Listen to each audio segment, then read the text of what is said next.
Leave versus give up. जी तो देखते हैं जी पहला incorrect sentence. They were force to leave their rights, उन्हें अपने जो हकूक हैं उनसे दस्तबरदार होने के लिए मजबूर कर दिया गया। हकूक से जो दस्तबरदारी होती है उसके लिए हम लीव का वर्ड नहीं यूज करेंगे, रिलिंक्विश का वर्ड यूज करेंगे। They were force to relinquish their rights, ये आपका करेक्ट सेंटेंस होगा। नेक्स्ट है लीव द लाइन्स लीश।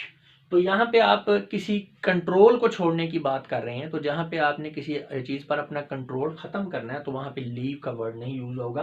तो ये सेंटेंस करेक्ट इस तरह से होगा, let go the lines leash.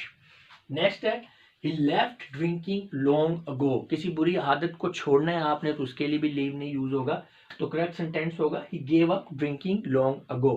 Next है ही हैज लेफ्ट प्लेइंग, उसने खेलना छोड़ दिया। अब यहाँ पे भी बिल्कुल ये आप जो बुरी आदत की तरह आप कह लें, कोई हैबिट है, कोई प्रोफेशन है, आपने उसको छोड़ना है तो उसके लिए भी लीव या लेफ्ट वगैरह इस तरह के वर्ड नहीं यूज होंगे।